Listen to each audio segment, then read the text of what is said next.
E hoje a necessidade espiritual está sendo nessa esfera. Já tem os pregadores que Deus chamou para ganhar crente para Jesus. Porque quando não é desigrejado, é desviado dentro da igreja. Mas eu louvo a Deus que ainda há um remanescente. O ministério mais perigoso que existe é quando você recebe o dom de revelação de pensamento. A pessoa passa por você, o Espírito Santo revela a conversa que ela teve, ou que eles tiveram. E você precisa ter uma blindagem tão grande no seu coração, para que você não sinta dor com isso, você sinta compaixão das pobres e dos pobres coitados que estão se deixando levar pelo espírito de Jezabel. Paulo, presta atenção aqui, ó. Esse Paulo aqui era chamado de Saulo. Você sabe que teve um encontrão entre ele e Jesus a caminho de Damasco. Jesus nunca gostou de gente, como já foi falado aqui através da missionária Luciene. Deus sempre tem um olhar especial para gente humilde, para gente desprezada. Quando eu falar de Léa com um olhar terno, é porque ela era zaroia, né? Era zaroia. Então assim, Deus, Ele gosta que Ele dá um troco também, sabe? Às vezes a pessoa vai pisando, nem ligo, pode falar, eu sou assim, acabou. Aí Deus olha meneando com a cabeça e diz assim: ô bolo de barro, tu não aguenta nem uma enxurrada. Às vezes tem pessoas por aí que falam assim: eu acho essa pregadora assim, eu acho que sabe. Pega seu achismo, pode jogar fora, porque o pastor, eu acho, não vai para o céu. E se a pessoa apacenta a si mesma, ela não é ovelha, é bode, é cabrita rebelde. Jesus olhou para Saulo e disse: Saulo, Saulo. Todas as vezes que Jesus chama a atenção de uma pessoa mais de uma vez, é porque ele já está zangado com essa pessoa. Lembra de Marta? Marta, Marta. Eu sempre falo, nós dois estamos bem, Senhor. O pau pode estar quebrando, tem gente que quer me fuzilar, mas se eu estiver bem com o Senhor, para mim é o que importa. Porque eu aprendi que o segredo de ter uma vida bem sucedida é agradar a Deus. Entende isso? As pessoas morrem, elas passam. Esses dias uma menina pediu oração, o pai era tão prepotente, viu um filho ajoelhado orando, chamou o menino até de viadinho, porque o menino estava orando. Agora ele está com câncer, corroendo toda a sua próstata, magro, pele e osso, pedindo orações nas igrejas e pedindo orações para as pessoas que ele pisou. Chegou uma hora que Jesus olhou para Saulo e disse: por que você me persegue? Às vezes as pessoas pensam que elas estão perseguindo a mim, ou pastor, ou a você. Elas estão pirraçando a Jesus, não é a pregadora, não é a missionária, não é o pastor, está pirraçando a Deus. Rebelde. Eu sempre falo: Jesus, não me leva para igrejas boazinhas. Eu não gosto de pregar em igrejas boazinhas. Eu gosto de pregar em igreja de gente pirracenta. Sabe por quê? Porque me dá mais coragem. Entende um negócio desse? Quanto mais tem briga, mais eu fico no tanque de guerra de Jeová. Mas isso aqui é um ministério que Deus me entregou. E tem gente que ainda está meio, sabe, tolinha, não entende isso e fica atirando para o algo errado. Vai se dar mal. Porque é chamada de Deus. Ele diz: eu escolhi uns para mestre, outros para profeta, outros. Então cada um fica na vocação que foi chamado. E é necessário. Todos os ministérios são necessários. Olha a missionária Luciene aqui, de uma forma suave, palavra que penetra dentro da nossa alma e fica ali guardada. Quantas mulheres não ouviram aqui que o centro das suas atenções tem que ser o Senhor? Senão vai viver dando murro em ponta de vaca e julgando o jeito, porque está girando em volta do homem. E Deus está dizendo: olha para mim, porque eu quero honrar você. Larga de ser mulher abestalhada. E mulher abestalhada, ela fala assim. Um dia eu estava na Suíça, sentada lado, aí tinha um queijo, um fedorento e era o café da manhã. Eu falei assim, meu Deus do céu, eu podia ter trazido meu cuscuz. Mas tudo bem, vou fazer cara de vencedora e comer esse ponto. Aí ela pegou o lápis e passou bem aqui, ó, no canto do olho e suspendeu aquele trem. Eu falei assim, logo de manhãzinha, por que tu bota essa... Pode ficar com raiva, mas eu vou falar. Essas duas vassouras aqui em cima dos olhos. E esse lápis aqui, esse carvão aqui, pra quê? Pra ver se eu não me mata. Ele estava com uma negona africana sem dente na boca. Que enfeitiçou ele, jogou ele dentro da barraca dela, ficou 7 dias rapando a cabeça, roubando o cartão de crédito dele lá, ó, lesado pela feiticeira. Eu disse, mulher, vai lavar essa cara e vamos botar o joelho no chão, que Deus vai pegar esse velho, quebrar no pau e colocar na tua mão. Deus fez a tremendo naquela casa, eu tive que sair às pressas. Você está entendendo? Aí Jesus olhou para Saulo e falou, você me persegue. E quem é o Senhor? Eu sou Jesus, a quem tu persegue. Sabe o que Jesus estava dizendo ali? Eu estou tomando a frente dos meus, que você está perseguindo. Vou trabalhar contigo. Aí ele começou a pagar o que ele fez lá atrás. Só que ele não era crente, ele era um chanceler de alta envergadura. Porque você sabe que ter a posição que ele tinha, não podia ser solteiro. Então eu acredito que Paulo foi casado. E talvez esse pode ter sido o seu espinho na carne. Se ele foi casado com uma romana, depois que ele se converteu ao cristianismo, ela caiu fora e ele ficou sozinho. Isso é uma hipótese. Porém, ele começou a passar na sua própria pele o que ele fez os outros passarem. É por isso que nós temos que tomar muito cuidado, até a gente que prega, para não cairmos em contradição naquilo que nós mesmos estamos pregando. É por isso que tem gente que prefere viver a lá vão ter, porque não tem compromisso com a palavra, não tem compromisso com a Santa Ceia, não tem compromisso com a doutrina da igreja. Porque existe a doutrina da palavra, mas ela gera a doutrina no corpo também. A Bíblia diz que até o tecido hebreu era diferente do egípcio. Tudo era diferente. Deus sempre brigou com o seu povo para que eles fossem separados da bagaceira dos pagãos, dos mundanos, dos idólatras. Porque tudo que era originado daqueles que adoravam a demônios, tinha mulheres no meio do povo de Judá que queria imitar. É a coisa mais horrorosa que existe na terra. Crente que copia pessoas ignorantes que não conhecem a luz. Ele fica mais ridículo do que aqueles que não são crentes.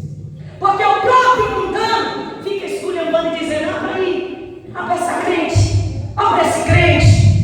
Eu estava no congresso e tinha uma jovem que ela colocou um vestidinho, tomara que caia. Esses vestidos que tem elástico aqui nos ombros, tanto a pessoa pode colocar ele cobrindo os ombros, como também se a pombaginha incorpora nela, ela desce o trem e fica mostrando os peitos e os ombros para ficar exposta, como um pedaço de carne com as moscas sentando em cima do açougue.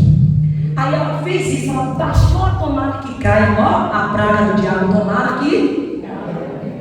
E ela me raçou, pastor, ela disse, quem paga a minha maquiagem sou eu. A minha roupa custou meu dinheiro. Às vezes a pessoa pensa que está pirraçando o profeta, mas você está pirraçando o Senhor que já me proibiu, já me repreendeu, e você continua desviada e desviada. Olha o que Deus falou ontem aqui, vida dupla, assistindo filme pornográfico, assistindo novela, cantando música do mundo, o celular é uma nojeira. Mas Deus conhece a senha de todo mundo e sabe que anda vendo. O problema é seu, quem vai se ferrar é você que vai ficar. Quem é que vai prestar contas disso? Não é você mesma? Não é você mesmo? O que você falar depois vai servir de veneno para me matar, então não adianta usar a língua como enxada, porque ela vai abrir a sua própria cova. Então não pirraça Jesus, porque ele vive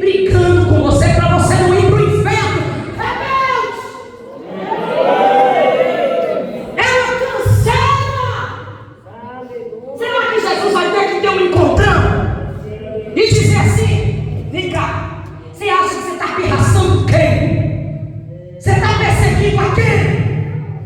Quem é o Senhor? Agora é nós. Eu sou Jesus, a quem tu persegues. Pá! Caiu do cavalo. Será que vamos precisar cair do cavalo? Quebrar nossa cara para a gente entender e aprender que não vale a pena ser rebelde, ser desobediente a Deus. Não precisa ser vulgar para ser bonita. Não precisa ser como Girou para ser uma pessoa apresentável. Vamos ser crentes de verdade. Esse mesmo que caiu do cavalo ficou cego, mas Deus sempre tem uma flecha na sua aljava. Ainda dá tempo de terminar? Deus sempre tem uma flecha na sua aljava. Tinha um profeta chamado Ananias, que estava lá na sua casa. Jesus chegou para eles, porque as coisas de Deus tudo se encaixa. Quem está aqui diz: eu estou. Ele chegou e disse assim: olha, vai na casa de Judas, porque na Bíblia existia 4 Judas e esse aí não era o traidor não, viu? Vai na casa de Judas, e onde Saulo está hospedado, ore por ele, porque para mim ele é um vaso escolhido. Mas Ananias primeiro disse: mas Senhor, como é que eu vou até o nome daquele? Ele é uma ameaça para nós. Aí Deus quebra protocolo. Deus não quebra princípio, mas protocolo ele quebra. Não tem valentão nem valentona para Jesus. Nós precisamos nos subordinar à vontade soberana do Senhor e não ficar achando que tem nada grande aqui. Grande é Deus, o Todo-Poderoso. Eu estava lá na Inglaterra, e aí nós estávamos passando para ir para a igreja, isso há uns 2 meses atrás. E tinha um bar de portugueses tocando música ao vivo no meio da rua. Aí eu fui passando mais as irmãs, indo para a igreja que era próxima a esse bar-restaurante. Aí o Senhor falou comigo assim, tá com coragem de parar na frente desse bar-restaurante, pedir o microfone a esse português e dizer que você vai cantar um hino? Eu falei: ei, é coisa da minha cabeça, deixa eu ir embora. E o Senhor falou para mim: pare e volte. E eu obedeci. Eu falei: vão rir de mim, vão me jogar pedra, vão dizer que é uma brasileira doida que chegou aqui no Reino Unido caçando um fanatismo. E o Senhor falou: eu lhe perguntei alguma coisa, o que é que eles vão achar? Você só faz o que eu estou mandando. O achismo de quem quer que seja não vale nada aqui. Você quer ter um ministério consolidado, firme, alicerçado? Pare de se preocupar com o que os outros acham. Cumpra o propósito. Assim, porque Deus vai dar recurso na mão de quem tem coragem para fazer o que Ele manda. Deus não investe em covardes. Aí eu voltei, cheguei, entrei lá com o sangue de Jesus e falei assim para o cantor português lá que estava cantando as músicas da boca da garrafa deles. Aí eu falei assim: o Senhor mandou que me entregasse o microfone para eu louvar a Deus com um hino aqui. Ele parou assim. Ele falou: tem que falar com o rapaz lá dentro que é o dono do restaurante. Aí uma das missionárias entraram lá, pediu permissão a ele. Ele falou: uma música só? Tudo bem, pode cantar. Aí eu cantei um louvor no meio da rua, num bairro jamaicano. Começou a passar as pessoas e parando para ver. E o pessoal que estava bebendo parou. E teve gente que começou a chorar. E a palavra de Deus foi entrando no coração. E eu fiz uma oração. E citei as escrituras sagradas. E ainda, para quem não fala muito inglês, Jesus coming back. Jesus está voltando. Ele é o Senhor de toda a terra. Depois que me mandei correndo, se aparecesse um muçulmano lá para me jogar uma bomba.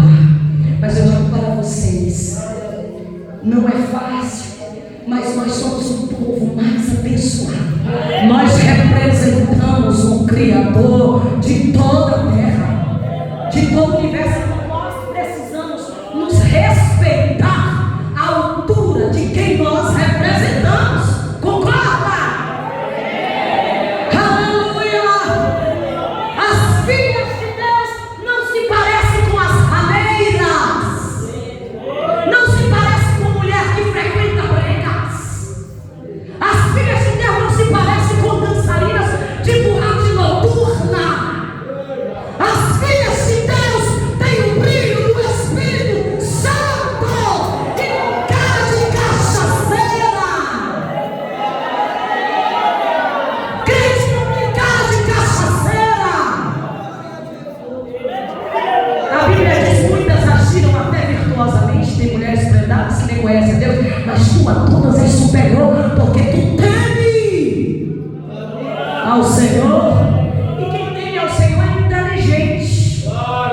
Quem teme ao Senhor não vive empolgada na burrice. Não é Maria, vai com as outras sem personalidade. Vai lá, Elias. Para de ficar perguntando coisa e questionando. Vá fazer o que eu mandei. É para mim um vaso escolhido. Chega lá, ora pelo homem. Na mesma hora Deus enche ele do Espírito Santo. Porque tem crente com 300 anos na igreja nunca recebeu a presença do Espírito Santo. Aí chega um homem que não era crente, ignorante, perseguidor de crente, até assassino. Na mesma hora que se converte, Jesus enche ele com o Espírito Santo por causa do quebrantamento de coração. Porque não botou banca com Jesus, não foi soberbo, não foi queixudo. E quando há coração quebrantado, o Espírito de Deus pousa sobre ele.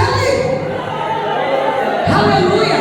Ele não olhou para o profeta com arrogância, ele olhou com humildade, ele já estava ali à espera. Então Deus já tinha feito toda a conexão entre eles, e foi uma coisa linda. E depois que Paulo recebeu o Espírito Santo, recebeu a cura dos seus olhos, ele não ficou mais cego, porque Deus não só abriu a sua visão física, como também lhe deu mais dois olhos, que são os olhos do Espírito Santo, e ele passou a enxergar com ele e com o de Deus.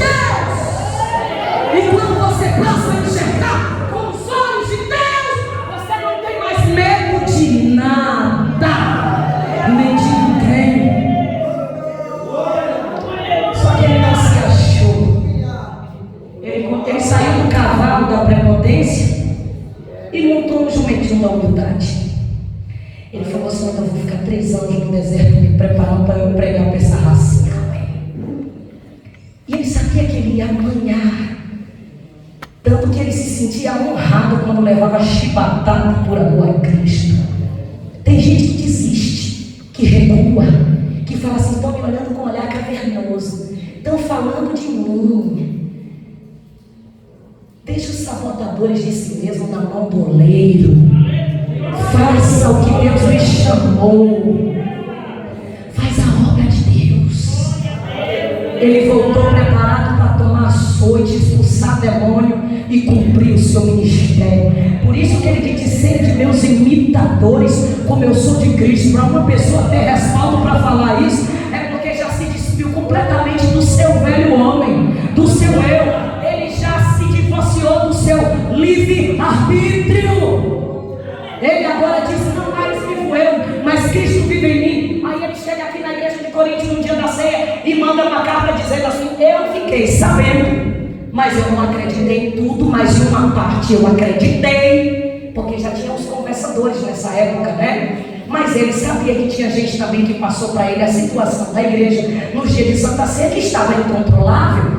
E ele começou a passar instruções, porque mesmo abrindo igreja, deixava pessoas tomando conta, ele se preocupava em escrever carta, tanto que até no dia da sua morte na prisão, Jesus também se apresentou para ele, estava escrevendo carta para os pastores que ele tinha preparado para tomar conta das igrejas. E ele disse: vocês estão se juntando, não é para melhora, mas é para piora. Ou seja, você agora não é crente? Por que esse comportamento? Você agora não está dizendo que Jesus entrou na sua vida? De que maneira você está apresentando Jesus para as pessoas? Se ele te transformou, a maneira que você apresenta a ele agora não é só com palavras, com conversa, é com suas atitudes, é com seu testemunho, é com seu comportamento. Você agora está dizendo que o Evangelho entrou na sua corrente sanguínea e mudou o seu DNA, mas as pessoas não estão querendo conversa, elas querem ver o que de fato esse Evangelho que você prega fez na sua vida no tocante à transformação do seu caráter e do seu comportamento e da sua maneira de andar, de vestir, de ser, de falar e até de olhar. Porque a Bíblia diz que teu olho é puro, o teu corpo é iluminado, mas se tu tem olhar de serpente venenosa, o teu corpo é tenebroso de treva. Deus não gosta de pirraça. Tem crente pirracento nessa igreja, e não importa quem seja, a peneira fina de Deus vai passar. Aqui tem um povo que chora, que ora, é por isso que essa igreja ainda está com um calor espiritual.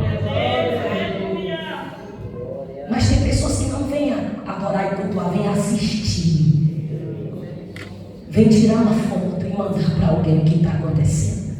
Enquanto as almas estão passando a noite toda no catimbó, batendo os tambores lá para os demônios, tem gente preocupada com a vinha do seu irmão, se está florescendo e crescendo mais do que a dele. Olha, presta bem atenção. Deus, nesses últimos dias, vai pegar tanto crente, começou já, Ele não vai tolerar que ninguém se utilize da ferramenta do Evangelho para fazer bagunça. Ou você é ou você não é. Tome uma decisão do que você quer na sua vida, mas não fique esculhambando com a obra de Deus, não, que Ele vai matar. Ele vai matar.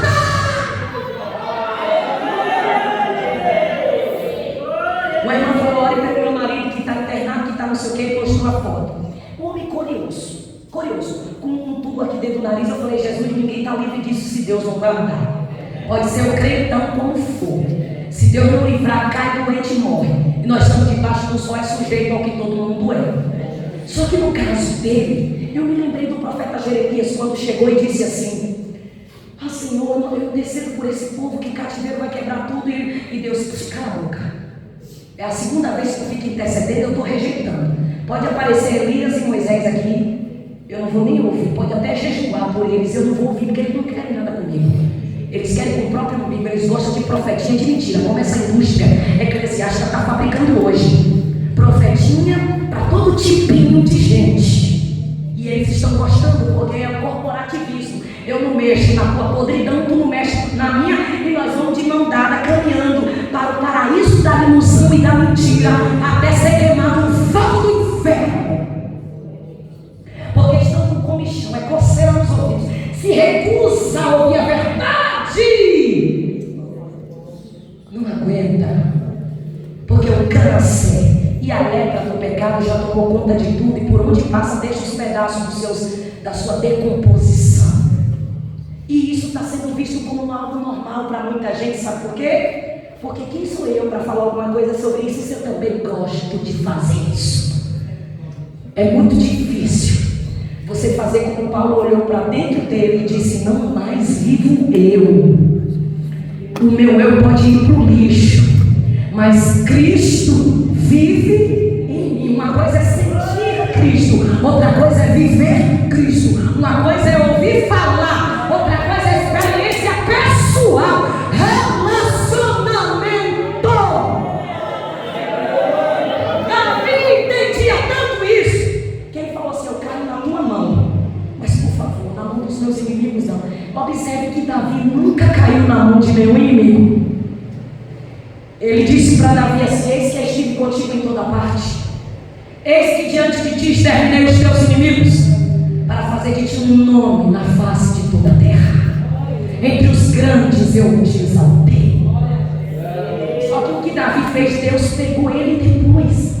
Deus não permitiu que nenhum inimigo tocasse nele, mas a mão do próprio Deus tratou com ele.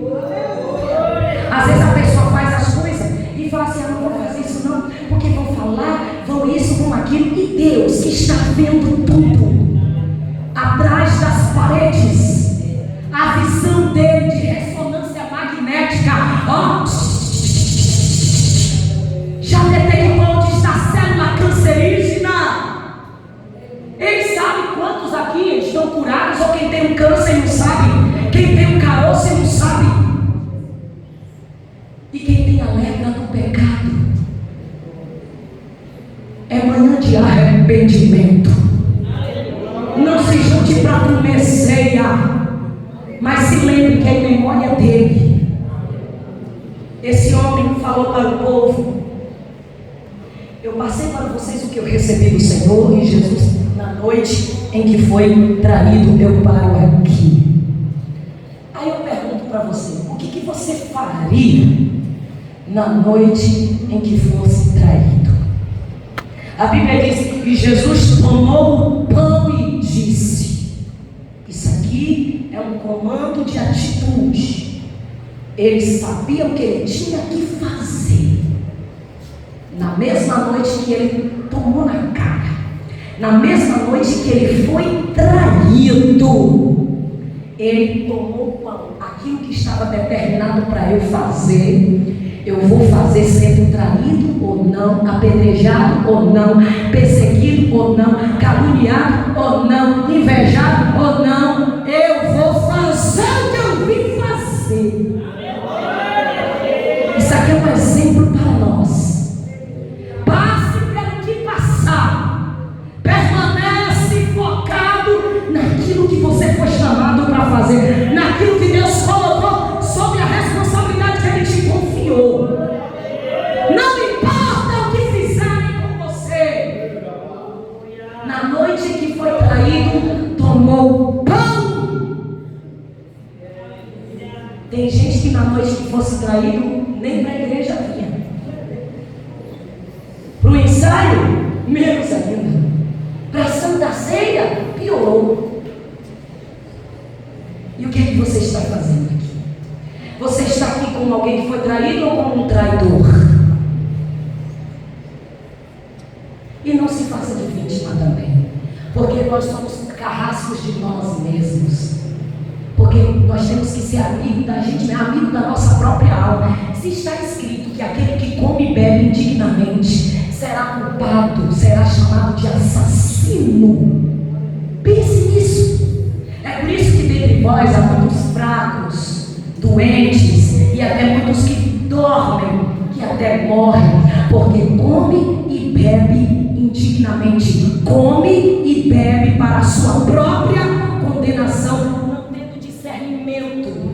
deste grande amor sacrificial.